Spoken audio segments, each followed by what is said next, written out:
And now, News Channel 10's 24/7 local weather first alert forecast.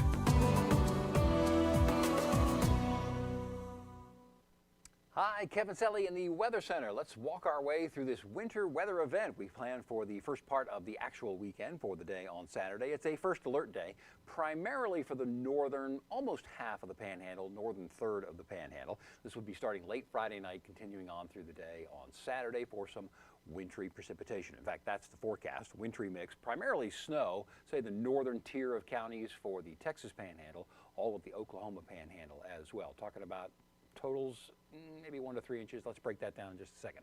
East-southeast winds, a little breezy, so it's going to be chilly. A cold day, obviously, with high temperatures. For Amarillo, we're going to say 37. It won't get that warm further off to the north. So let's talk about timing here. Precipitation begins, this is Friday night, and then continuing off and on through the day coming up on Saturday. Primarily, as I mentioned, it's going to be snow to the north. Will it stick? Yeah, let me break down the totals for you in just a second. Wintry mix in the central third of the region. That would include the Interstate 40 corridor, north and south of there, including Amarillo. That's going to be start and stop and hit and miss as well. By Saturday evening, I think pretty early evening, most of this will end, and there's a chance for some showers, maybe a few heavy downpours across the southern, southeastern portions of the region. So that's kind of the broad view. Some specific impacts, northern portion of the panhandle, again, northern tier counties, Oklahoma panhandle, anywhere from 1 to 3 inches of snow. Could somebody do a little bit more? Yeah, it's possible, not necessarily likely though. Wintry mix for the central portion of the region. What does that mean? Snow, especially early in the day on Saturday and on toward daybreak.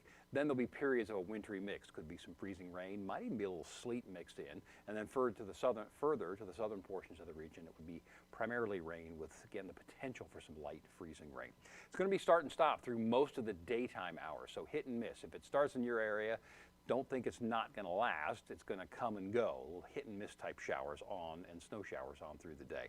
Patchy slick roads are possible, especially late morning, midday through the afternoon. That's our primary time where we think there might be some freezing rain, and that would account for some of the bridges and things like that. So specific totals, 1 to 3 inches in the blue area. Again, the northern tier of counties, Dumas, Canadian, northward. Could there be 4 inches in the Oklahoma panhandle? Certainly is possible.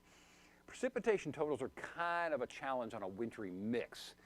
So I don't expect more than 1 to maybe 2 inches in a couple of spots, especially across the northern portions of that pink area. But again, the precipitation types, they pile up a little bit differently. But slick spots, again, are absolutely possible. Where's the storm? Well, it's between Nevada and Utah. You can kind of see a spin in the atmosphere there. One of the things that helps us as far as not too much in the way of wintry precipitation, look back over California. See the orange developing area? And the yellow, that's drier air. So both of those things, the storm center and the drier air, will move eastward overnight through the day on Saturday. Drier air obviously means less in the way of some precipitation totals. So let's walk it through time. As we begin the day on Saturday, after midnight, this is 1 a.m. right here, some snow developing across mainly the western portions of the region and continuing to move and develop to the east. This is around daybreak. The bluish purple and the white, that is snow. The salmon color, the pinkish color, that's mixed precipitation, and then mixed or liquid precipitation where you see the green. So again, that's daybreak there. Picks up at times, tapers off at times. By 2 p.m. it's still going, but again, hit and miss. And then look off to the west of Portales and Clovis. The models have been pretty consistent on developing a new area of rain that would move across the southern portion of the panhandle. Primarily liquid precipitation, but again, some slick spots are not out of the question. That's 6 p.m. by right there, and then by 9 or 10 o'clock, it all moves on off, and we get to clear out for the day on Sunday. So once again, first alert day on Saturday, 60% precipitation from Amarillo northward, a little bit less onto the south. Sunday looks like a clearing day with a high of only 43, so that's chilly there. Then we spend several days with a fair amount of sunshine, mostly to sunny skies with high temperatures in the 50s. Increasing clouds by next Friday. There is some suggestion, it's not a high rain chance at this point, of some rain for the following weekend, and of course we'll keep you posted on that.